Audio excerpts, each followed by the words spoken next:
Hi guys, once again welcome to our channel, The India Reads. As you know, I am delivering my lecture of economics of 9th standard NCERT based chapters. We were doing chapter 4th of economics and the chapter name was Food Security in India. We have done two parts of the same chapter. Now we are going to start part 3rd of the same chapter, Food Security in India. But before starting my chapter, before starting my topic, before starting my part 3rd, I want to highlight my previous lecture. In my previous lecture, we have discussed about number of things which I am going to introduce you. जो मेरा इससे पहले lecture था उसमें मैंने जिन चीज़ों के बारे में बताया, तो जो मेरे साथी दोस्त मेरा लेक्चर अटेंड नहीं कर पाए वो YouTube पे जाके द इंडिया रीड से मेरा चैप्टर जरूर देखें, मेरा वो कंसेप्ट जरूर देखें. फिर भी मैं उस चैप्टर को थोड़ा हाईलाइट कर रहा हूँ. उसमें मैंने बताया था बैडली अफेक्टेड पीपल, उन लोगों के बारे में कि जिनको जो सबसे ज़्यादा सफ़र कर रहे हैं फूड सिक्योरिटी को लेकर, जिनको फूड सिक्योरिटी को लेकर सबसे ज़्यादा प्रॉब्लम्स आ रही हैं. उसमें मैंने there are number of categories, बहुत सी कैटेगरीज के लोग आ सकते हैं, लेकिन मैंने 3 लोगों के बारे में इंट्रोड्यूस करवाया था. एक मैंने इंट्रोड्यूस करवाया था लैंडलेस पीपल्स के बारे में. लैंडलेस पीपल ये प्रॉब्लम क्यों और कैसे फेस करते हैं. अगर आप डिटेल में जानना चाहते हो तो मेरे चैनल को जरूर देखें, मेरे उस लेक्चर को जरूर देखें. और दूसरा मैंने बताया था पैटी सेल्फ एम्प्लॉयड वर्कर्स, जो छोटा मोटा अपना खुद का कोई रोजगार या कोई कारोबार चलाते हैं, वो भी फूड सिक्योरिटी की प्रॉब्लम उनको आती है. और तीसरा मैंने बताया था उसमें ट्रेडिशनल आर्टिशंस के बारे में कि जो पुराने धंधों में, पुराने काम में लगे हुए हैं, जो हाथ से मेहनत मजदूरी करते हैं, कपड़ा बुनने का काम करते हैं, कोई बर्तन बनाने का काम करता है, वो ये प्रॉब्लम क्यों फेस करते हैं, वो क्यों उस कैटेगरी में आते हैं कि उनको फूड इनसिक्योर पीपल बोला जाता है या फूड इनसिक्योर पॉपुलेशन में काउंट करा जाता है. और उसके बाद मैंने डिस्कस करा था कि उस फीमेल्स के बारे में जो प्रेग्नेंट लेडीज हैं या नर्सिंग मदर्स हैं या children under the age of 5 years, they are suffering from this problem. और मैंने एक एस्टिमेट दिया था, मैंने NHFS national health and family survey, national health and family survey हुआ था 1998-1999 में.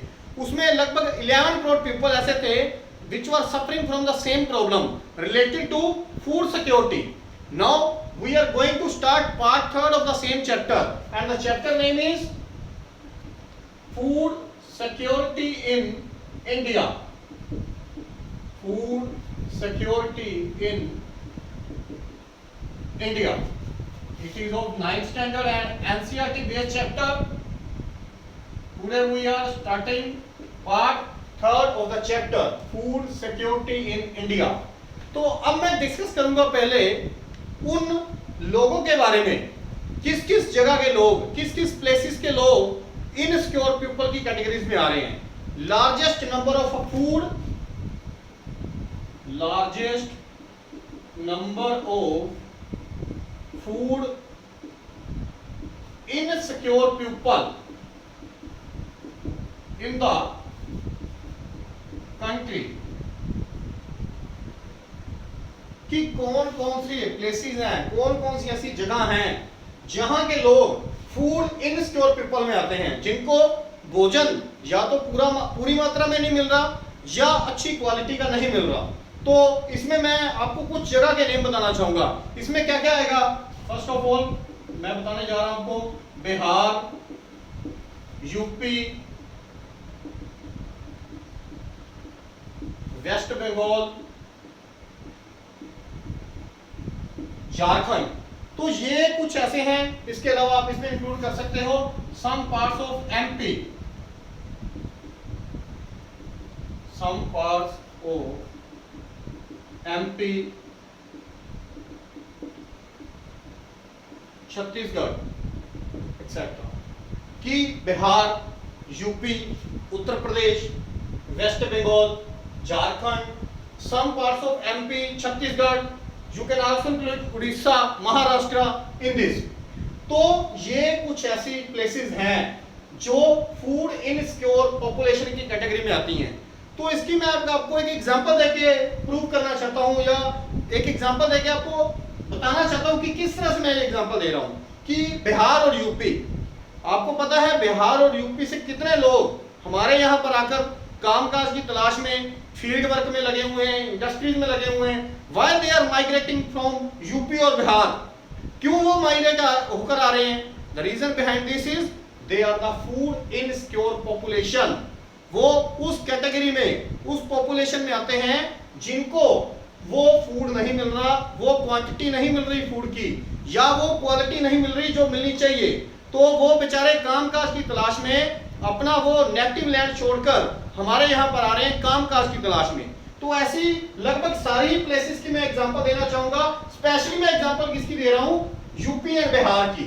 लाइक एमपी, यहाँ के लोग क्या है, फील्ड वर्क में काम करते हैं, इंडस्ट्रीज में काम करते हैं। आपने देखा होगा कि you know very well, India is known as a agricultural land. Near about 70% people are engaged in this profession. 70% लोग जो हैं वो इस प्रोफेशन से रिलेटेड हैं, डायरेक्टली और इनडायरेक्टली। तो वहां पर हमें जो कैजुअल लेबर की जरूरत पड़ती है, जो हेल्पर की जरूरत पड़ती है, जो वर्कर्स की जरूरत पड़ती है, या इंडस्ट्रीज में हमें जो वर्कर्स, हेल्पर्स, असिस्टेंट की जरूरत पड़ती है, they are mostly from the UP and Bihar. वो ज्यादातर कहां से हैं? यूपी और बिहार से हैं। क्यों? सिर्फ किसकी तलाश में? काम की तलाश में। काम की तलाश में क्यों आए हैं? ताकि वो अपनी जो प्रॉब्लम फेस कर रहे हैं फूड इनसिक्योरिटी की, कि वो यहां से पैसा कमाकर अपने घर वालों को भेज सकें, ताकि वो फूड इनसिक्योरिटी पॉपुलेशन में ना आए और अपना गुजारा कर सकें, अपना खाना जो उनकी क्वालिटी एंड क्वांटिटी के वाइज है वो उनको अवेलेबल हो सके। इसीलिए मैं इसके पॉइंट के बारे में डिस्कस करने जा रहा था कि ये बड़ा एक इंपॉर्टेंट कंसेप्ट है कि कैसे वो पॉपुलेशन जो है वो माइग्रेट होकर यहाँ आ रही है। उसके पीछे एक ही रीजन है, वो रीजन क्या बनेगा? Food security. कि वो चाहते हैं कि हमें अवेलेबल हो फूड की क्वांटिटी प्लस क्वालिटी। तो एक एस्पेक्ट मैं और आपको बताना चाहूंगा जो कि इनसिक्योरिटी से रिलेटेड है, and that is very very important concept. another aspect indicating food insecurity, ये एक और ऐसा कंसेप्ट है जो कि किस चीज को इंडिकेट करता है? वो इंडिकेट करता है फूड इनसिक्योरिटी को, कि किससे पता चलता है कि लोगों को प्रॉपर वो फूड नहीं मिल रहा जो मिलना चाहिए। तो वो एस्पेक्ट मेरा क्या है? हंगर। हंगर को सभी समझते हो, भूख। भूख बंदे को कब पैदा होती है? जब उसको वो फूड नहीं मिलता, फूड की वो क्वांटिटी नहीं मिलती, फूड की वो क्वालिटी नहीं मिलती जो उसको मिलनी चाहिए। तो भूख एक ऐसा एस्पेक्ट है जो किसको इंडिकेट करता है? इंडिकेट करने का मतलब क्या है इसमें? इंडिकेट मतलब दर्शाना, संकेत करना। भूख किसकी तरफ संकेत करती है? भूख का अगर मैं रिलेशन बताऊं तो इसका डायरेक्ट रिलेशन है फूड इनसिक्योरिटी के साथ, कि जो बंदा भूखा है इसका मतलब उसको फूड अवेलेबल नहीं हो रहा, इसका मतलब वो किसकी कैटेगरी में आ गया? फूड इनसिक्योर पीपल की कैटेगरी में आ गया। तो भूख एक सबसे इंपॉर्टेंट एस्पेक्ट है जो इंडिकेट करता है किस चीज को? फूड इनसिक्योरिटी को। अगर वो भूख, उसका खाना उसको मिल रहा है, वो भूखा नहीं है, it means he is in the category of secure people, food secure people. But if he is feeling hungry due to the shortage of food, due to the short quantity of the food, he will be categorized as food insecure people, and there is, you can also say that insecurity of food. तो hunger की अगर मैं बात करूं तो इस concept का एक बड़ा इंपॉर्टेंट पॉइंट मैं आपको बताने जा रहा हूं। हंगर की डिमेंशंस के बारे में हम डिस्कस करेंगे। Dimensions of hunger. भूख, ये मेरा कंसेप्ट चल रहा था भूख के बारे में, हंगर के बारे में। तो अगर मैं इसकी डायमेंशंस की बात करूं, फूड, अगर हंगर को मैं डिमेंशंस की बात करूं भूख को लेकर, तो इसकी डायमेंशंस की मैं दो कैटेगरी बनाऊंगा। एक बनाऊंगा मैं chronic, and second is seasonal. अब क्रोनिक एंड सीजनल ये चीज होती क्या है? What is meant bye chronic hunger and what is meant bye seasonal hunger. तो पहले मैं किसके बारे में डिस्कस करूंगा? क्रोनिक हंगर के बारे में। क्रोनिक, पहले मैं आपको एक्सप्लेन करूंगा क्रोनिक हंगर क्या होती है। क्रोनिक हंगर कौन फील करता है? Mostly poor people suffer from chronic hunger. Poor people कौन सफर करता है इस चीज को लेकर? Poor people suffer from chronic hunger due to their very low income. अब गरीब लोग जो हैं वो इस प्रॉब्लम से सफर करते हैं due to their very low income. अब देखो, जिस बंदे की इनकम बहुत ज्यादा कम होगी, नेचुरली है, उसको वो फूड, वो अच्छी डाइट नहीं मिल पाएगी जो वो चाहता है। और if he or she will be unable to get the quantity of good food, then he will be the categories of food insecure population। जिस बंदे की इनकम कम है, क्या वो एक्सपेक्ट कर सकता है कि मैं कम इनकम से अच्छी क्वांटिटी का, अच्छी क्वालिटी का मैं फूड खरीद पाऊं? नहीं, कभी भी नहीं। और अगर उसको अच्छी क्वालिटी का फूड ही नहीं मिल पाएगा तो फिर वो किस तरह से फूड सिक्योरिटी की कैटेगरी में आ जाएगा? फिर वो कौन सी कैटेगरी में चला जाएगा? फूड इनसिक्योर पीपल की कैटेगरी में चला जाएगा। वो क्या होगा? Hunger concept. मैंने इस कंसेप्ट को क्यों डिमेंशन से कोरिलेट किया? क्योंकि अगर वो भूखा है, भूखा क्यों है? क्योंकि उसकी इनकम लो है, और अगर उसकी इनकम लो है तो उसकी वो फूड की अवेलेबिलिटी नहीं उसको मिल पाएगी। मैंने आपको मेंट ऑफ फूड सिक्योरिटी का मतलब बताया था, availability, accessibility and affordability of food to all the people at all the times.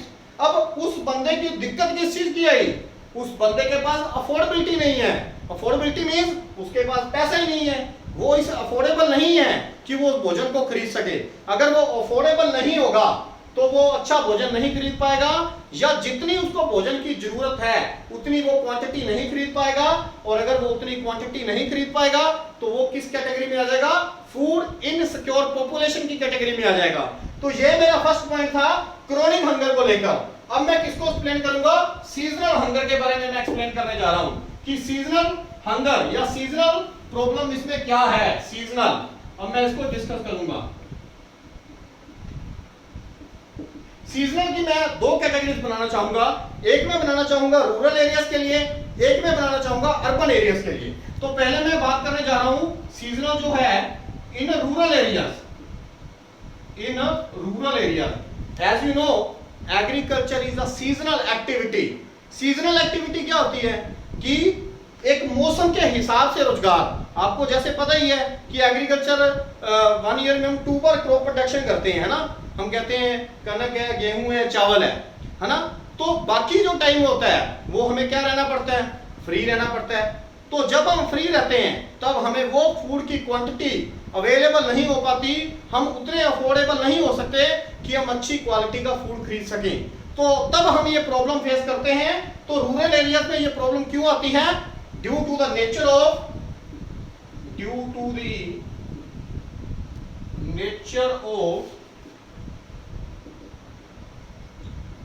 agriculture, due to the nature of agriculture and its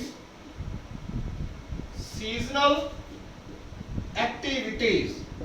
क्योंकि जो एग्रीकल्चर है वो क्या है कि सीजनल एक्टिविटीज है। पूरा साल हमको काम नहीं मिलता। साल में से कुछ टाइम पीरियड ऐसा होता है जब हमें काम मिलता है, और कुछ टाइम जिसको आप सीजन कह सकते हो, कुछ सीजन के लिए हमें क्या फ्री रहना पड़ता है। तो उस फ्री टाइम पीरियड में हमें वो अच्छी क्वालिटी का फूड अवेलेबल नहीं हो पाता। तो तब हम किस कैटेगरी में आ जाते हैं? फूड इनसिक्योर पॉपुलेशन की कैटेगरी में आ जाते हैं।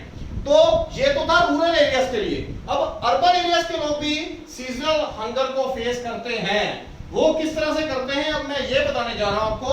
ये था इन रूरल एरियाज, अब मैं डिस्कस करूंगा in urban areas. Urban areas में भी ये प्रॉब्लम बहुत ज्यादा आती है। क्यों आती है? Due to the casual labour. Due to the casual labour. What is meant by casual labour? ये कैजुअल लेबर होता क्या है? कैजुअल लेबर वो होता है जिसको क्या है टेम्परेरी बेसिस पे काम मिलता है, परमानेंट नहीं मिलता। Temporary basis means daily basis पे मिलता है। जब उसकी जरूरत है किसी वर्क में, किसी ऑक्यूपेशन में, किसी इंडस्ट्री में, तब तो वो काम में एंगेज्ड है। अदरवाइज ही और she will have to remain free. उसको फ्री रहना पड़ेगा। और ये नहीं है कि 1 दिन के लिए, 2 दिन के लिए, 5 दिन के लिए, उसको 1 महीना भी फ्री रहना पड़ सकता है। कई इंडस्ट्रीज ऐसी हैं जो क्या है, इस तरह की हैं जिसमें सिर्फ कैजुअल लेबर की जरूरत पड़ती है, वो सारा साल काम नहीं चलता। मैं आपको एग्जांपल देना चाहूंगा इसकी एक एग्जांपल आप नोट कर लो कि कैजुअल लेबर को हम कई बार जो है यूज नहीं कर पाते। कब नहीं कर सकते? Example, there is less work for casual labour. अब जो कैजुअल लेबर है उसको लेस वर्क, उसको कम काम मिलता है ड्यूरिंग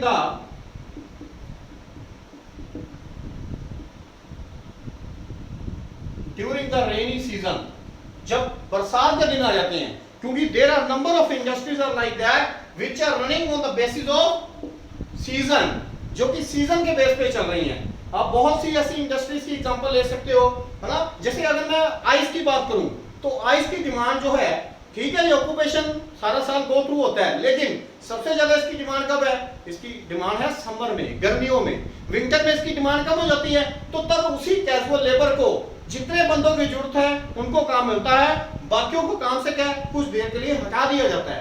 तो तब ये अर्बन एरियाज में प्रॉब्लम आती है, तब ये लोग किसकी कैटेगरी में आ जाते हैं? तब ये आ जाते हैं फूड इनसिक्योर पॉपुलेशन की कैटेगरी में। तो मैं ये नहीं कहता कि ये सिर्फ रूरल एरिया सफर करता है, अर्बन एरियाज के लोग भी ये प्रॉब्लम सफर करते हैं, सिर्फ आइस की इंडस्ट्रीज में नहीं। इसके अलावा और भी कई ऐसे रोजगार हैं जो क्या है सीजनल हैं, जिसमें सिर्फ सीजन के अकॉर्डिंग काम मिलता है, जिसमें सिर्फ कैजुअल लेबर को कुछ टाइम के लिए काम मिलता है और कुछ टाइम के लिए उनको क्या फ्री रहना पड़ता है। But in urban as well as in rural areas, chronic as well as seasonal unemployment is decreasing day by day. अब मैं अगर बात करूं हंगर की, भूख की, सीजनल है चाहे वो क्रोनिक है, चाहे वो रूरल एरिया है चाहे वो अर्बन एरिया है, चाहे विलेज का है चाहे शहर का है, it is decreasing day by day by the great efforts of our government, by the great efforts of our society, by the great efforts of number of social workers। बहुत से लोगों ने ऐसे एफर्ट्स किए जिसके कारण ये जो बेरोजगारी है ये दिन ब दिन कम होती जा रही है। I will prove my example through a one single chart, or you can also say that one table। मैं एक टेबल बनाकर इस चीज को एक्सप्लेन करना चाहता हूं कि ये जो सीजनल और क्रोनिक हंगर है ये कंटिन्यूस ऐसे नहीं चल रही, इसमें बहुत कुछ चेंज हो रहा है। पहले मैं आपको बताना चाहूंगा type of hunger. Type of hunger में एग्जांपल लूंगा। सबसे पहले मैं एग्जांपल लेने जा रहा हूं रूरल एरिया की। इन रूरल एरियाज, रूरल एरियाज की मैं एग्जांपल करूंगा। इसके मैं 4 आपको चाहता हूं कॉलम बनाने के लिए। सबसे पहले आप ये लिखोगे साल, ताकि मैं आपको वो कंपैरिजन करके दिखा सकूं, अपनी चीज को प्रूव कर सकूं कि किस तरह से जो बेरोजगारी है या जो सीजनल और क्रोनिकल अनएम्प्लॉयमेंट और हंगर थी वो डिक्रीज हो रही है। सीजनल, उसके बाद लिखोगे आप क्रोनिक और लास्ट पे इनका टोटल। इस तरह से आपने 4 क्या है बॉक्स बना लेने हैं, ठीक है। Seasonal hunger, chronic hunger and total hunger. तो अगर मैं 1983 के सर्वे की बात करूं, 1983 का जब सर्वे हुआ तो सीजनल हंगर था नियर अबाउट 16.2%, और वही आफ्टर 10 इयर्स 1993, 94 में जाके कितना रहेगा सीजनल हंगर? Near about 4.2%। देखो अब खुद ये डिक्रीज देखो, 16 से सीधा 4 पे आ गया। 12% जो हंगर थी और अनएम्प्लॉयमेंट थी वो डिक्रीज हो गई 1993 और 4 में जाके। और आफ्टर 5 इयर्स 1999 और 2000 तब ये कितनी रहेगी? 2.6, नियर अबाउट 1.8% डिक्रीजिंग। तो ये था सिर्फ सीजनल हंगर जो है वो क्या हुआ? डिक्रीज हुआ। अब मैं क्रोनिक हंगर की बात कर रहा हूं। 1983 में ये था 2.3 और 1993 after 10 years it was only 0.9, less than 1%। ये 2.3 था और ये लेस देन 1 रह गया, ओनली 0.9। और क्रोनिक हंगर नेक्स्ट 5 इयर्स में 0.7। It is decreasing day by day, you can see from the chart, it is decreasing day by day. तो मैंने जो एग्जांपल दिया था कि हमारी गवर्नमेंट एफर्ट्स कर रही है, लेकिन अभी कुछ हद तक हमने करे हैं, कुछ हमने अभी करने हैं। तो अगर मैं इसके टोटल्स की बात करूं तो टोटल 16.2 प्लस 2.3 अगर इनका ऐड करूं तो 18.5% लोग जो थे वो क्रोनिक हंगर को सफर कर रहे थे, वो chronic as well as seasonal hunger को सफर कर रहे थे। अगर मैं इन दोनों का ऐड कर दूं तो 5.1, इन दोनों को ऐड कर दूं 4.2 plus 0.9, 5.1, 2.6 plus 0.7, 3.3. You can see hunger is decreasing day by day. 1983 में टोटल 18.5 थी, after 10 years 5.1, after 5 years it was only 3.3. It was only for the rural areas. मैंने आपको बताया था कि सिर्फ रूरल एरियाज में नहीं, अर्बन एरियाज में भी क्या है, it is decreasing day by day. अब मैं आपको एग्जांपल दूंगा अर्बन एरियाज की। जहां मैंने रूरल एरियाज लिखा था वहां मैं अर्बन एरियाज करने जा रहा हूं।